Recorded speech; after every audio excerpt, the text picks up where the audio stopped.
The text message that ended a decade of marriage arrived on a Tuesday, illuminated by the cold, impersonal glow of a phone screen. It read, "I'm done. My lawyer will be in touch."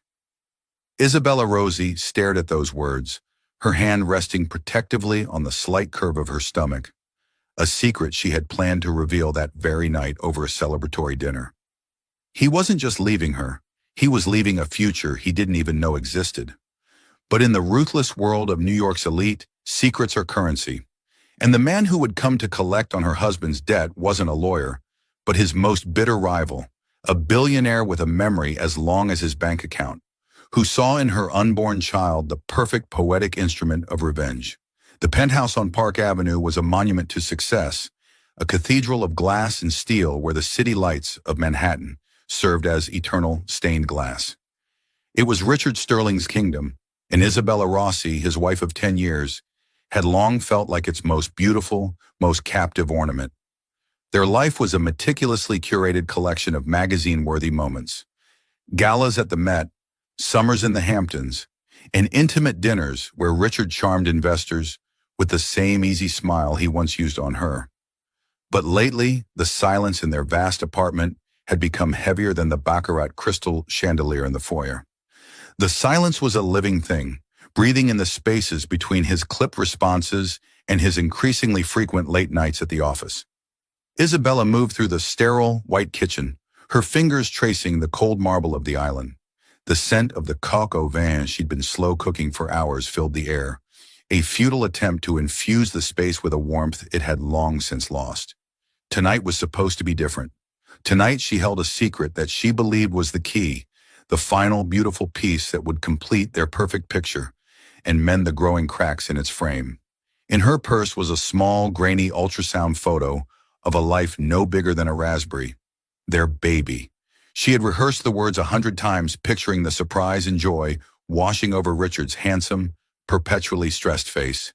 He'd been talking less about quarterly reports and more about legacy lately. This, she thought, this is legacy. This would bring him back to her, back to them. The chime of the private elevator echoed through the apartment at precisely 9:47 p.m. Richard stepped out, loosening the knot of his silk tie. He looked tired, but it was a wired, electric exhaustion, not the weary satisfaction of a day's hard work. He barely glanced at the elaborately set dining table. "Richard, you're home," Isabella said, her voice softer than she intended. "I made your favorite." He tossed his briefcase onto a leather chair with a thud that seemed to shake the room. "Izzy, we need to talk." He never called her Izzy anymore. A cold dread, sharp and sudden, pierced the hopeful bubble she had built around herself all day. She followed him into the living room, where he was already pouring himself a tumbler of scotch, the amber liquid catching the light. He didn't offer her one. "I was hoping we could eat first," she began, her hand instinctively moving towards her purse. "I have something wonderful to tell you." "It can wait," he said, his back to her as he stared out at the sprawling city. "This can't." He turned, and the man she saw was not her husband. It was a stranger wearing his face, his eyes as cold and hard as the glass he was holding. There was no warmth, no flicker of the man she'd fallen in love with, the ambitious but kind partner who had once quoted poetry to her in Central Park. This was Richard Sterling, CEO of Sterling Corp., a man known for his ruthless efficiency in hostile takeovers. It seemed he was now applying that skill to their marriage. "I'm not happy, Isabella," he stated as if delivering a verdict. "I haven't been for a long time. This life, this arrangement, it's not working for me anymore." Isabella's breath hitched. "Arrangement? Richard, this is our life, our marriage." He took a slow sip of his scotch. "Marriages end. People move on. It's the natural course of things." The clinical detachment in his voice was more painful than any shouting match could have been. She felt the ground beneath her giving way, the carefully constructed reality of her world dissolving into mist. "What are you saying? Is there someone else?" The question hung in the air, heavy and suffocating. He didn't flinch. "Yes." The single word was a gunshot in the silent room. Isabella physically recoiled, stumbling back a step. Her mind raced, sifting through a Rolodex of faces, socialites, assistants, business partners. Then a name and a face surfaced, sharp and unwelcome. Chloe Vance, the new VP of marketing at his firm. Young, raven-haired, with an ambition that mirrored Richard's own. Isabella had noted the way Richard's eyes followed her at the last company gala, the way Chloe's laughter seemed reserved only for him. She had dismissed it as a professional admiration, a foolish, trusting mistake. "Chloe Vance," Isabella whispered, the name tasting like ash in her mouth. Richard's jaw tightened, his only sign of discomfort. "Her name isn't important. What is important is that I'm leaving. I'll be staying with her. My lawyer will send over the papers tomorrow. I'll be generous, of course. You'll be well taken care of." "Generous," she echoed, a hysterical laugh bubbling in her throat. "You think you can put a price on 10 years of my life? On the home I built for us? On the vows we made?" He sighed, an exasperated sound that told her he viewed her emotion as an inconvenience. "Don't be dramatic, Isabella. It doesn't suit you. We both know this marriage was as much about partnership as passion. You helped me build my image, and I gave you a world you could only dream of. It was a transaction, and it's time to close the books." Every word was a calculated blow, designed to diminish her, to reduce their shared history to a line item on a balance sheet.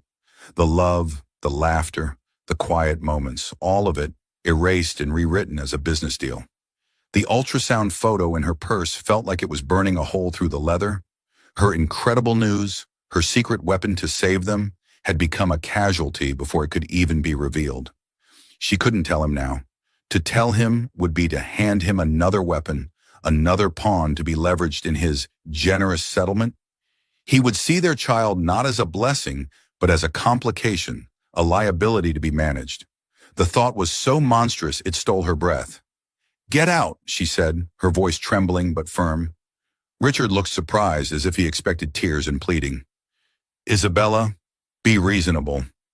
"I said, get out." This time her voice was a shard of glass, sharp and dangerous. "Take your scotch and get out of my home." He placed the tumbler down on a polished mahogany side table, leaving a perfect, wet ring, a final mark on their pristine life. He picked up his briefcase, straightened his suit jacket, and walked towards the elevator without another word, without a backward glance. He was already gone. He had left her long before he walked out the door. The moment the elevator doors slid shut with a soft, final chime, Isabella's legs gave out. She sank to the floor, her body racked with silent, agonizing sobs. The smell of the coq au vin, once a promise of a happy future, now seemed like the cloying scent of a funeral. She crawled to her purse and pulled out the small black and white photo. A tiny, flickering bean of life. Her baby. Their baby. She looked at the image, then out at the glittering, indifferent city. He had left her pregnant, alone, and adrift in a world he had built and just as easily demolished. In that moment of absolute devastation, a new feeling began to smolder beneath the grief and the shock, a cold, hard ember of resolve. He had called their life a transaction. Fine. The books weren't closed yet, and the final accounting would be far more costly than he could ever imagine. The weeks that followed were a masterclass in systematic erasure. Richard Sterling, ever the efficient executive, dismantled their shared life with the precision of a controlled demolition. The joint bank accounts were frozen, replaced by a single insulting deposit into a new account in her name, a sum he clearly deemed sufficient to purchase her silence and swift compliance. The locks on the penthouse were changed. Her personal belongings arrived at the small, temporary apartment her lawyer had secured, packed impersonally in sterile cardboard boxes by a moving company. It was as if she had never existed. The city that had once felt like her playground now seemed a hostile labyrinth. The society friends who had eagerly accepted her dinner invitations now offered polite but distant condolences, their allegiances firmly pledged to the man who controlled the flow of capital and invitations. Richard and Chloe were a fixture in the society pages, photographed smiling at charity balls and restaurant openings, their happiness a public spectacle designed to underscore Isabella's exile. Isabella, meanwhile, was fighting a quiet, desperate war on two fronts: the insidious fog of morning sickness and the condescending stonewalling of Richard's legal team. Her lawyer, a decent but outgunned man named Mr. Peterson, spoke in grim tones about a prenuptial agreement she had signed a decade ago in a haze of love and trust. It was ironclad. Richard held all the cards. Her attempts to find work were equally fruitless. Her art history degree and her experience managing a household of staff didn't translate well into a resume that could compete in New York's cutthroat job market. In one interview for a gallery assistant position, the owner's eyes drifted pointedly to her still subtle but growing baby bump. He wished her the best of luck with everything, and she never heard from him again. Desperation was beginning to set in. The money from Richard wouldn't last forever, especially with a baby on the way. One rain-slicked afternoon, sitting in a drab coffee shop nursing a cup of decaf, she scrolled through news articles about Sterling Corp's latest triumphs, a form of self-torture she couldn't seem to stop. An older article caught her eye, a feature from 5 years ago about the company's controversial founding. It mentioned a co-founder, a man Richard had forced out in a brutal boardroom battle, Damian Blackwood. The name was vaguely familiar. Richard had spoken of him once, long ago, with a dismissive sneer, calling him a dreamer who couldn't handle the realities of business. The article painted a different picture, portraying Blackwood as a brilliant innovator who had been betrayed. It mentioned Blackwood had since disappeared from the public eye after the takeover, liquidating his other assets and seemingly vanishing. Driven by a sliver of instinct she couldn't explain, Isabella started digging. She spent days in the public library piecing together a mosaic of Damian Blackwood. He was a phantom, a ghost in the corporate world. But whispers of his name were attached to a series of impossibly shrewd, almost invisible investments through a labyrinth of holding companies. He wasn't gone. He was hiding in plain sight, accumulating a fortune that, according to some financial bloggers, now dwarfed Richard's own. He was Richard Sterling's richest and perhaps only true enemy. Finding him felt like an impossible task. But Isabella had one piece of leverage Richard had forgotten. She knew his secrets. She remembered Richard laughing about how Blackwood's one weakness was a sentimental attachment to a small, failing rare bookstore in Greenwich Village that his grandfather had once owned. Taking what felt like her last $100, she took a taxi to the address. Blackwood's Books was a relic from another era, a dusty, quiet sanctuary smelling of old paper and leather. An elderly man sat behind the counter. Playing a hunch, Isabella didn't ask for Damian. She asked if she could leave a note for the owner. The man nodded, and she wrote a simple, cryptic message on a slip of paper. I am the wife of the man who stole your legacy. I am carrying the heir he doesn't know exists. We have a common interest. She left her name and a burner phone number. For 3 days, there was nothing. Isabella's hope dwindled, and the weight of her reality pressed down on her again. Then on the 4th night, the cheap phone buzzed. An unknown number. Isabella Rossi? The voice was deep, resonant, and devoid of any warmth. It was a voice accustomed to command. Yes, she breathed. You left a note. It wasn't a question. My car will be outside your apartment building in 10 minutes. Be there. The line went dead. A black sedan, so sleek and silent it seemed to absorb the light around it, was waiting precisely where he said it would be. The rear door opened on its own. Inside sat Damian Blackwood. He was nothing like the grainy photograph from the old news article. In person, he was formidable, with intense, dark eyes that seemed to see right through her. He wore a perfectly tailored suit, but carried himself with the stillness of a predator. He radiated power, but unlike Richard's loud, performative dominance, Damian's was a quiet, absolute certainty. Get in, he said. The car glided through the city streets, a cocoon of silence. He didn't speak until they were parked along the East River, the lights of Brooklyn glittering across the dark water. Richard Sterling took everything from me, Damian began, his voice a low growl. Sterling Blackwood Innovations was built on my code, my designs, my vision. He used a loophole in our founding documents in the greed of our investors to stage a coup. He didn't just take my company, he erased me from its history. He turned to look at her, his gaze unwavering. You claim you are pregnant with his child, a child he abandoned. Isabella nodded, her throat tight. He doesn't know. I found out the day he left me for his mistress. A flicker of something, contempt, perhaps, or something akin to satisfaction, crossed Damien's face. Poetic, he murmured. He throws away the one thing he claims to want most. A legacy. An heir. He was silent for a long moment, studying her, assessing her. Isabella felt like a specimen under a microscope. "What do you want from me, Mrs. Rossi?"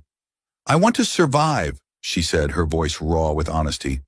"And I want him to pay for what he did. Not just to me, but to you. To our child." Damien stared out at the water. "Revenge is a commodity, Mrs. Rossi. It requires investment, patience, and a singular focus. It is not a game for the faint of heart." "I have nothing left to lose," she countered. "That makes me anything but faint of heart." He gave a slight, almost imperceptible nod of approval. Then he laid out his proposal. It was not an offer of help. It was a contract, a devil's bargain laid out in cold, hard terms. "I will provide for you," he said, his voice leaving no room for negotiation. "You will have the best of everything: housing, medical care, security. You will want for nothing. Your child will be raised in a world of privilege and power that will make Richard Sterling's life look provincial." He paused, letting the words sink in. "In return, you will cede a certain amount of control. The child will be raised under my guidance. He will be taught my values. He will be given my name, if necessary. And when the time is right, he will be the instrument by which I dismantle Richard Sterling's entire world. I will take his company, his reputation, and his future, and I will hand it to the son he discarded. Richard will live long enough to see the boy he abandoned become the man who destroys him." Isabella felt a chill run down her spine. It was a terrifying, monstrously brilliant plan. She would be exchanging one gilded cage for another, placing her child's future in the hands of a man motivated by a decade-old vendetta. But what was the alternative? A life of poverty and struggle, constantly looking over her shoulder while Richard and Chloe lived in luxury, raising a child who would one day read about his billionaire father, a man who didn't even know he existed? Damien's plan offered not just survival, but justice, a biblical eye for an eye justice that resonated with the cold fury that had taken root in her heart. "You will be a part of this, Isabella," Damien added, using her first name for the first time. It sounded strange, almost intimate in his stark delivery. "You will not be a pawn. You will be a queen in a very strategic game of chess, but you will play by my rules." She looked at his reflection in the dark window, then down at her hands, resting on the swell of her stomach. She was making a choice not just for herself, but for the life inside her. She was choosing a future of power, security, and vengeance over one of helplessness. "I agree," she said, her voice clear and steady. "I'll play by your rules." Damien Blackwood started the car. "Good," he said, pulling away from the river. "Then our partnership begins now. The first rule: you are no longer Isabella Rossi.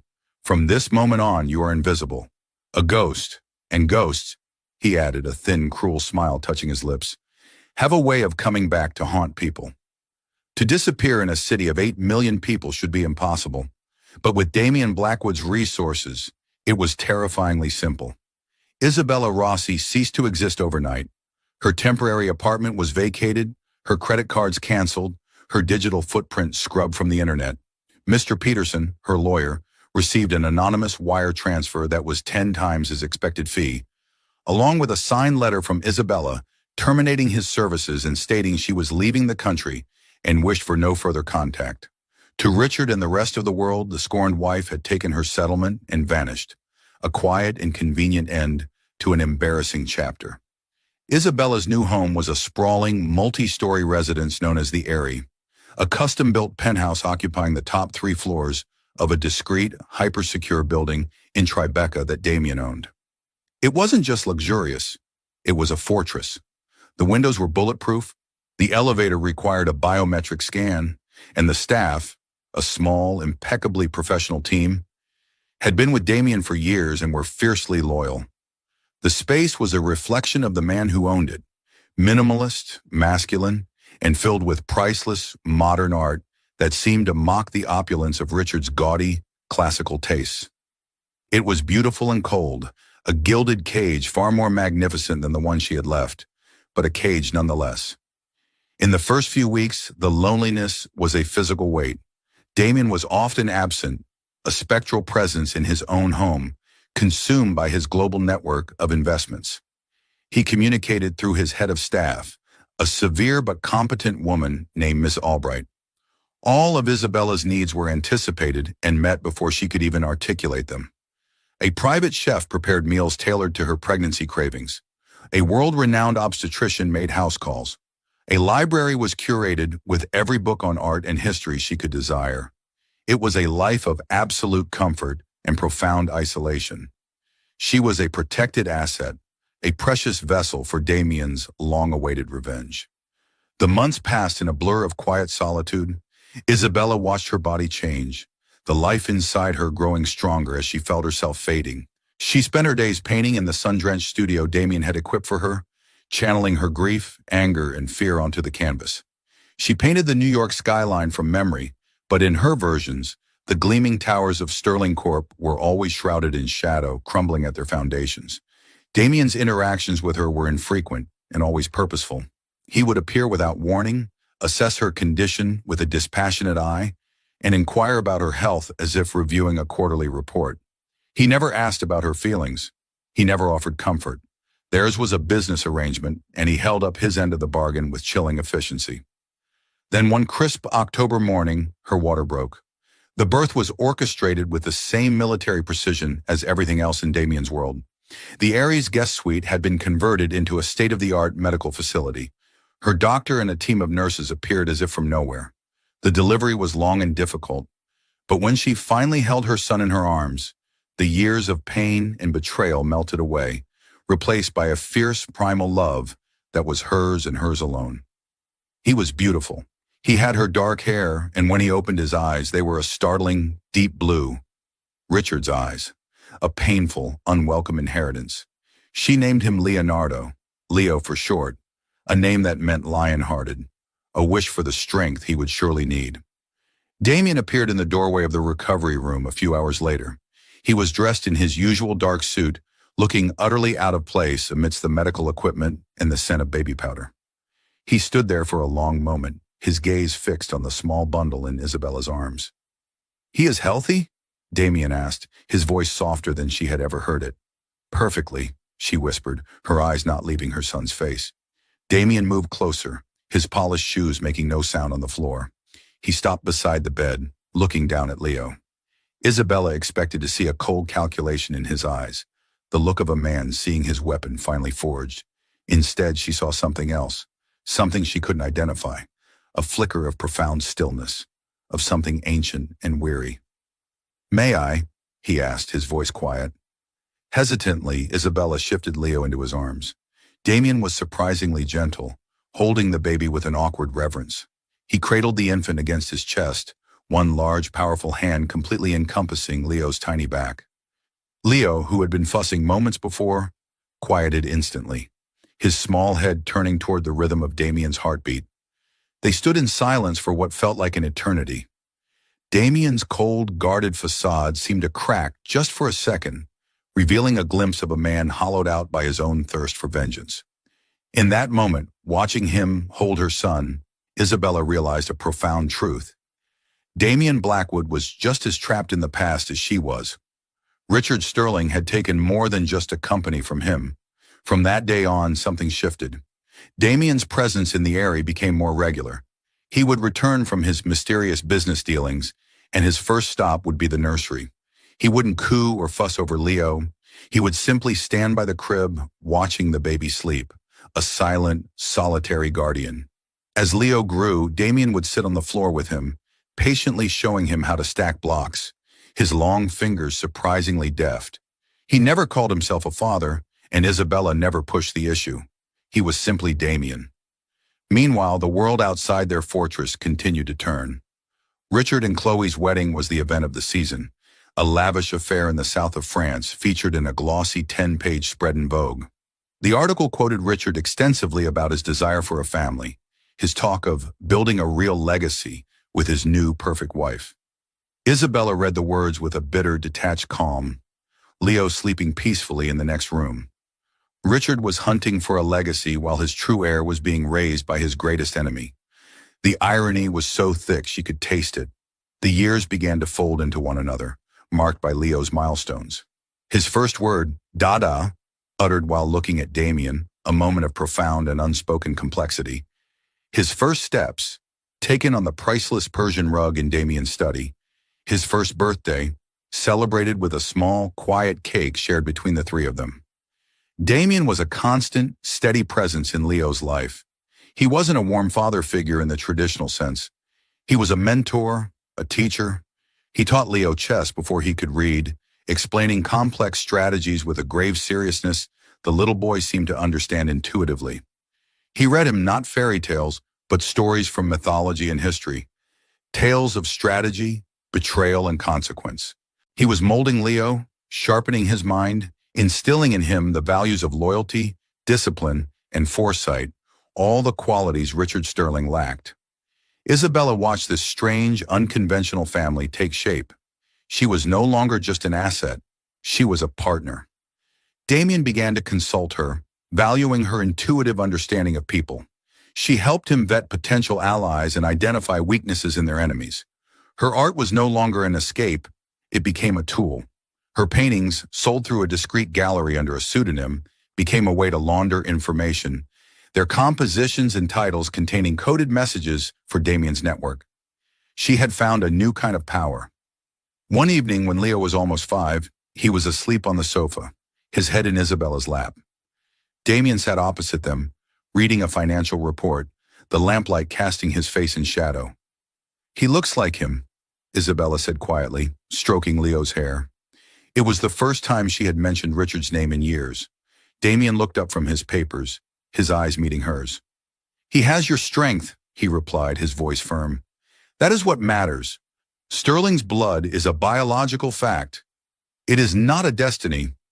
In his words, she found a strange and profound comfort. They were a family forged not by blood or by vows, but by a shared purpose and a common enemy. Leo was being raised not on a silver spoon, but on a whetstone, being sharpened for a battle he didn't yet know he was destined to fight. The fortress Damien had built for them was no longer a prison. It had become a war room, and the time to plan the first campaign was drawing near. By the time Leo turned 6, he was a bright, inquisitive boy with a startlingly analytical mind. He knew Damien Blackwood as the center of his universe, a figure of quiet authority and immense knowledge, who could explain everything from the migratory patterns of birds to the intricacies of game theory.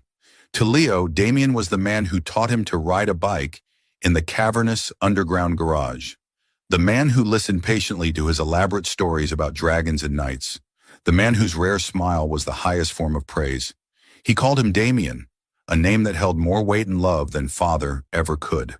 The Eyrie remained their sanctuary, but Damien ensured Leo's world was not small.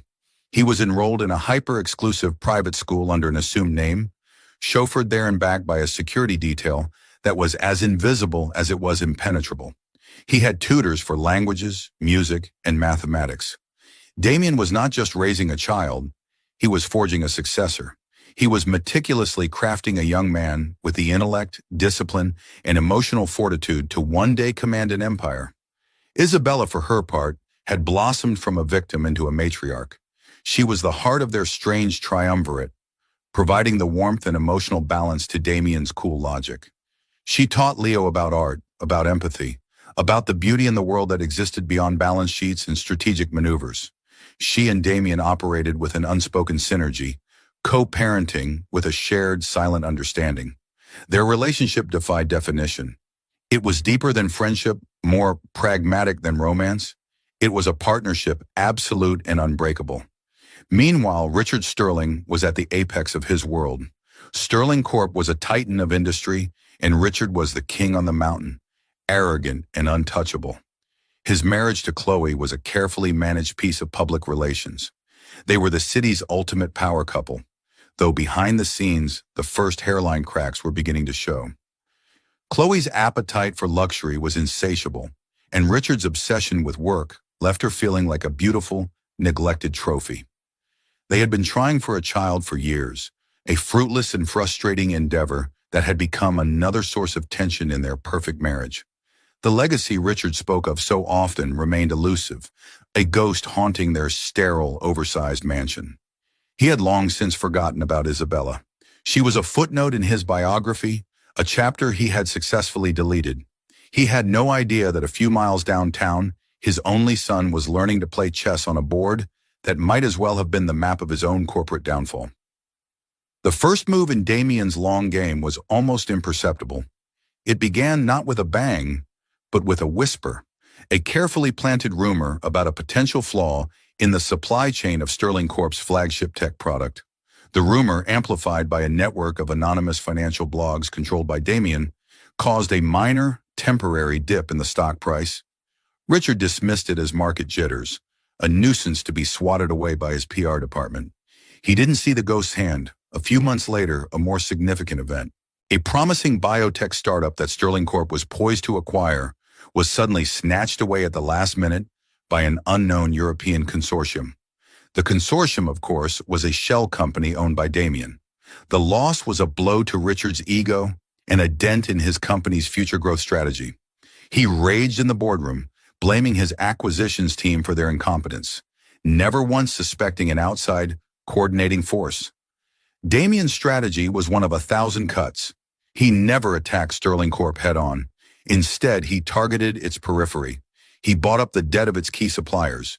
He poached its most brilliant engineers, offering them astronomical salaries and creative freedom at his own phantom R&D labs. He subtly manipulated commodity prices, making Richard's raw materials more expensive. Each move was a ghost touch, unsettling and untraceable. Richard felt the effects: shrinking profit margins, delayed product launches, a general sense of unease among his investors. But he couldn't identify the source. He became increasingly paranoid, seeing threats in every corner. His temper frayed. The once charming corporate titan was becoming a tyrant, lashing out at his staff and his wife. The pressure mounted on his marriage. Chloe, who had married a winner, had little patience for a man consumed by stress and perceived failure. Their arguments became more frequent, their silences more hostile. The ghost of Richard's legacy wasn't the only one haunting them. The ghost of his past was beginning to stir. One afternoon, Damien brought Leo home from school. The boy was excited, talking animatedly about a history project on great leaders. "My teacher said Alexander the Great was a genius because he always knew his enemy's weaknesses," Leo said, looking up at Damien with wide, serious eyes. "Is that what you do, Damien?"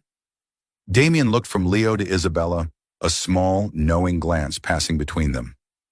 "Knowing your enemy's weakness is important, Leo," Damien said, kneeling down to be at the boy's level. "But knowing their pride is even more important. A man's weakness can be protected. His pride is always exposed." Later that evening, after Leo was asleep, Damien showed Isabella a file on his tablet. It was a deep-dive analysis of Sterling Corp's board of directors. "Richard has stacked his board with sycophants," Damien explained, his finger tracing a line connecting several names.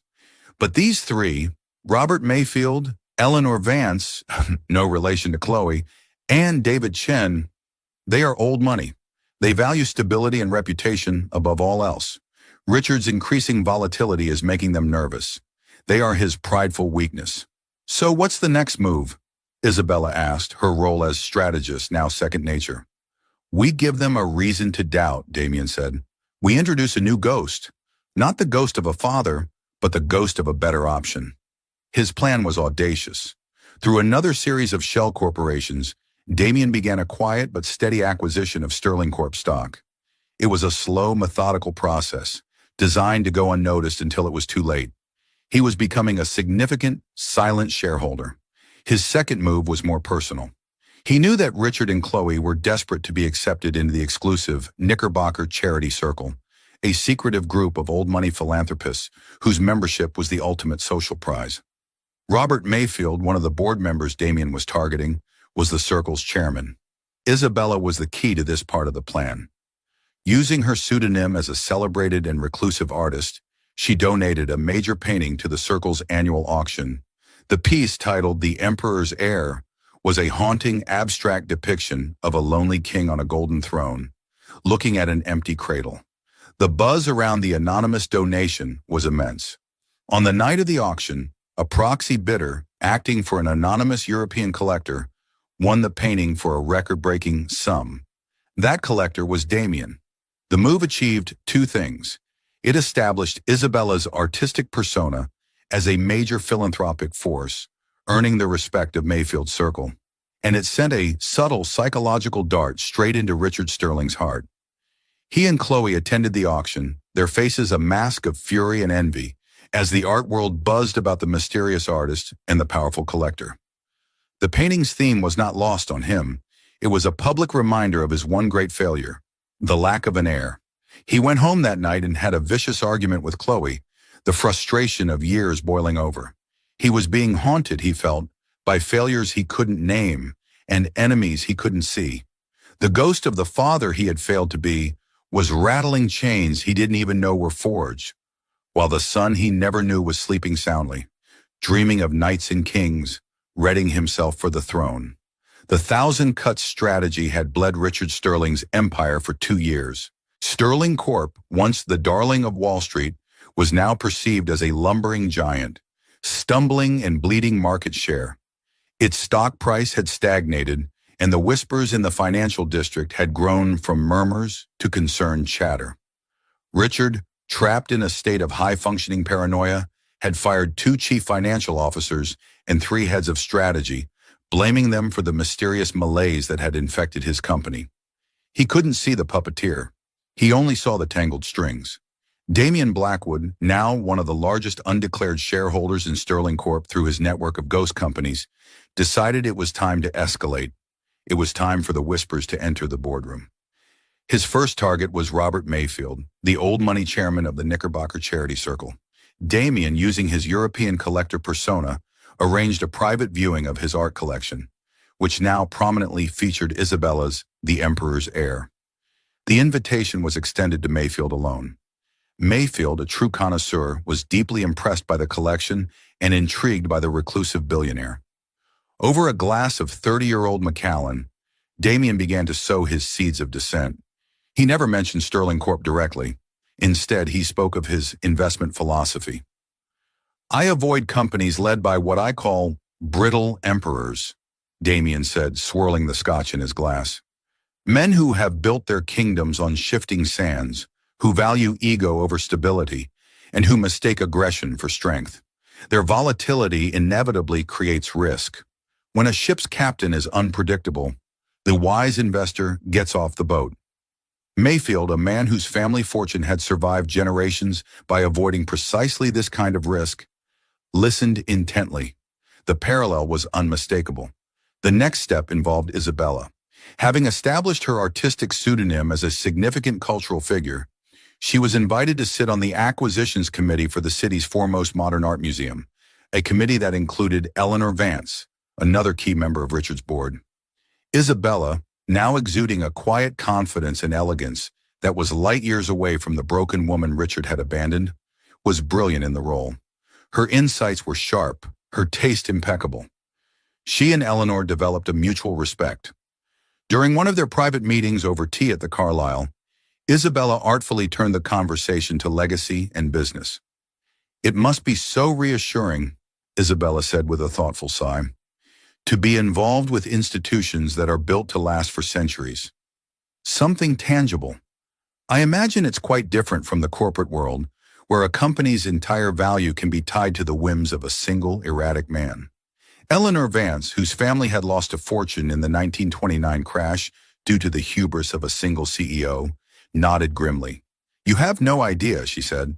The final piece of the puzzle was David Chen, the tech visionary on the board. Damien's approach here was direct. He used one of his legitimate tech companies to propose a joint venture with a smaller, more agile firm where Chen was a primary investor. The project was brilliant, forward-thinking, and incredibly lucrative. During the negotiations, Damien's CEO, acting on his instructions, made it clear that their only hesitation was Sterling Corp's increasing reputation for unreliability and its failure to innovate. The message was clear.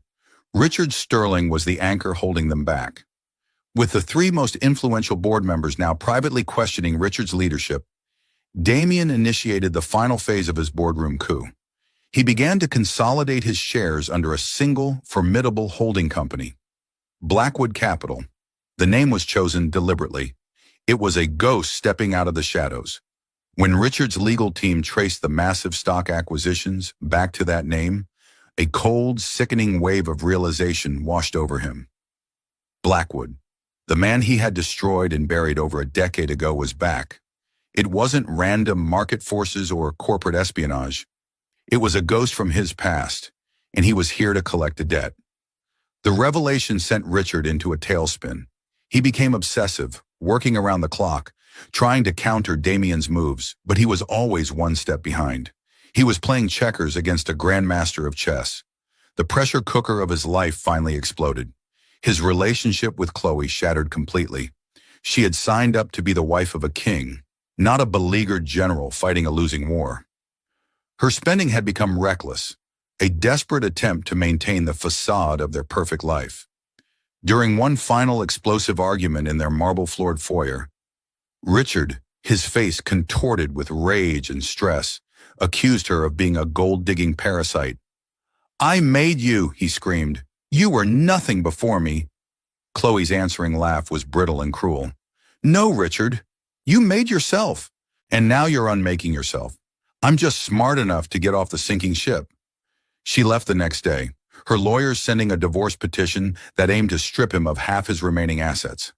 The power couple was no more. Their demise splashed across the very society pages they had once dominated. Richard was now truly alone, cornered in his glass tower, fighting a war against an enemy he couldn't see and a past he couldn't escape. The whispers Damien had started had grown into a roar. A formal letter arrived on his desk, signed by Mayfield, Vance, and Chen. It was a request for an emergency shareholder meeting to discuss the future leadership and strategic direction of Sterling Corp. It was a declaration of war. Richard knew what it meant. Damien Blackwood wasn't just trying to hurt him, he was coming to take everything. As he stared out at the city from his office window, the same view he once saw as his kingdom, he felt a terror he had never known. He was being haunted, and he was about to come face to face with the ghost himself. The boardroom on the 80th floor of the Sterling Corp Tower was designed to intimidate. A single, monolithic table of polished obsidian sat under a harsh constellation of recessed lights. Floor-to-ceiling windows offered a god's-eye view of the city, a constant reminder of the power wielded within these four walls. But on this day, Richard Sterling felt like a prisoner in his own fortress. He sat at the head of the table, his face a pale, strained mask. His usual tailored confidence had evaporated, replaced by a twitchy, defensive energy. Across from him sat the board, Robert Mayfield looking solemn, Eleanor Vance, her expression unreadable, David Chen pointedly avoiding eye contact. The other members, the ones Richard had considered his loyalists, shifted uncomfortably in their seats, their allegiances now as volatile as the company's stock price. The meeting began with a dry recitation of quarterly losses and strategic failures, each word a nail in Richard's professional coffin. Mayfield, speaking in calm, measured tones, laid out the case for a change in leadership.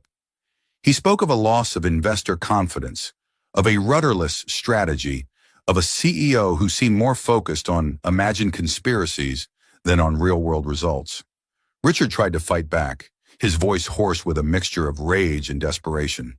He blustered about market volatility and unfair competition, but his words were hollow. He sounded like a man making excuses, not a leader commanding a room. Just as he was in the middle of a rambling defense, the double doors of the boardroom opened silently. All heads turned. Damien Blackwood walked in. He moved with a lethal grace, his presence instantly commanding the room's full attention. He wore a dark gray suit that seemed to be cut from shadows, and his eyes, cold and dark, swept across the board before finally landing on Richard. The look was one of pure distilled contempt. "Blackwood," Richard choked out, rising slightly from his chair. "You have no right to be here. This is a private meeting." "On the contrary," Damien said, his voice a low, chilling counterpoint to Richard's panic. "As the beneficial owner of 35% of this company's stock, I believe I have every right. Please sit down, Richard. You're making a scene. A collective gasp went through the room. 35%. Damien wasn't just a shareholder, he was the largest single shareholder. He was, for all intents and purposes, the new king. Richard sank back into his chair, his face ashen. The ghost was real, and he was more powerful than Richard could have ever imagined. Damien took a place at the table, not at its head, but in a position of quiet power, and began to speak. He didn't raise his voice. He didn't need to. Every word was a perfectly aimed missile. He systematically dismantled Richard's career, not with insults, but with facts. He detailed the projects Richard had stolen from him a decade ago. He exposed the subsequent years of mismanagement, the squandered opportunities, the focus on short-term gains that had mortgaged the company's future. He presented evidence of inflated profit reports and shady accounting practices, documents that his team had been gathering for years. By the time he was finished, Richard Sterling was no longer just a failing CEO. He was a fraud. The board was silent, stunned. The loyalists now looked at Richard with open disgust. The game was over. And so, Damien concluded, his voice dropping to a near whisper, it is clear that a change is not just necessary, but critical for survival. The motion is on the table to remove Richard Sterling as CEO and chairman, effective immediately. Richard looked around the table, his eyes pleading, but he found no allies. He was utterly, completely defeated. He opened his mouth to say something, to offer one last pathetic defense, but the boardroom doors opened again. This time, it was Isabella who walked in. She was a vision of strength and serenity. Dressed in a simple but exquisitely tailored navy blue dress, she carried herself with a poise that commanded respect. The years had been kind to her, erasing the uncertainty and replacing it with a formidable grace. Richard stared at her, his mind struggling to process her presence. She was another ghost, one he had buried even deeper than Damien. Isabella? He stammered. What are you doing here? Hello, Richard, she said, her voice steady and clear, betraying no emotion. It's been a long time. Her presence was a masterstroke of psychological warfare. It was the final personal humiliation. Here was the wife he had discarded, looking more powerful and radiant than he had ever seen her, appearing at the moment of his absolute ruin. But this isn't about me, Isabella continued, her gaze sweeping across the stunned faces of the board. It's about legacy, something you used to talk about quite a bit, Richard. The importance of what we leave behind. Damien tapped a button on a small device in front of him. A large screen on the wall, previously dark, flickered to life. It showed a live feed of a bright, airy playroom. In the center of the room, a young boy with dark hair and startlingly blue eyes was meticulously setting up a complex chess problem on a board. He was about 8 years old, handsome and with an aura of intense concentration. Richard stared at the screen, a strange, dizzying sense of recognition dawning on him. The boy's eyes, they were his eyes. Who is that? Richard whispered, his voice trembling. Damien Blackwood stood up, his tall frame casting a long shadow across the obsidian table. He looked directly at Richard, and for the first time, his voice was not cold, but filled with the fire of a vengeance, a decade in the making. That, Damien announced to the silent, captive audience, is Leonardo Rossi Sterling, your son. The words hit Richard like a physical blow.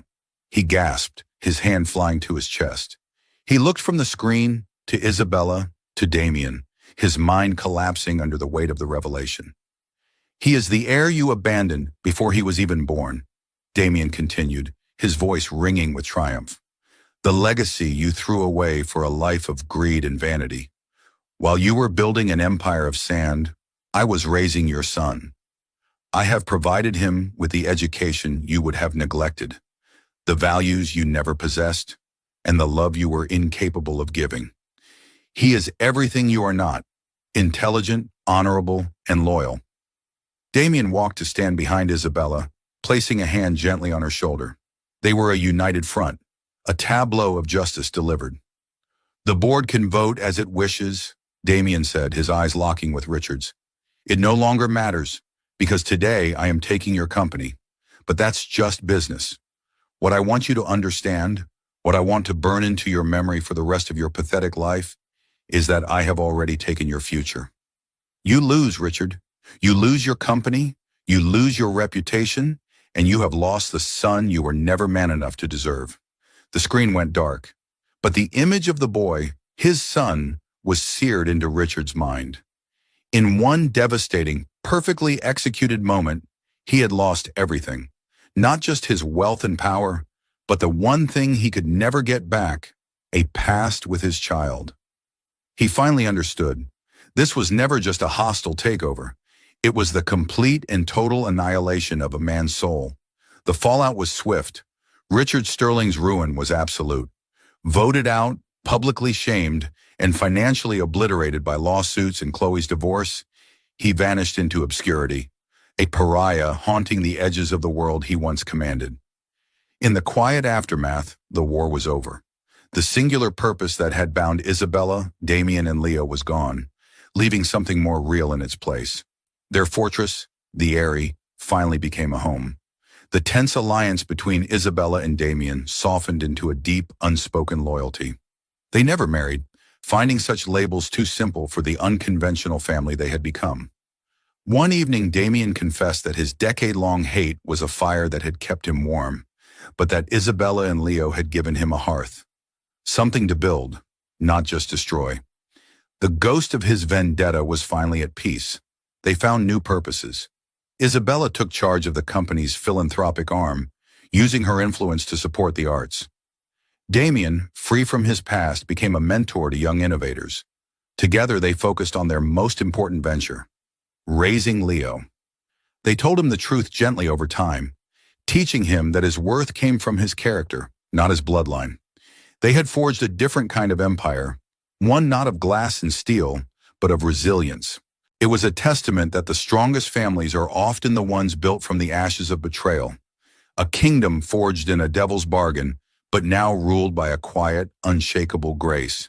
And so, a story that began with a heartless betrayal ends with the creation of an unbreakable bond.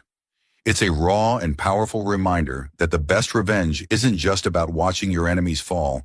It's about building a life so full and meaningful that they become utterly irrelevant. Isabella didn't just get even. She, Damien, and Leo built a new kind of empire, one founded on loyalty and strength, not on the broken promises of a man who threw away his greatest treasure. They proved that a legacy isn't about bloodlines. It's about the love, guidance, and character you invest in the next generation. What do you think? Was Damien's plan a perfect act of justice, or did he go too far? Let me know your thoughts in the comments below.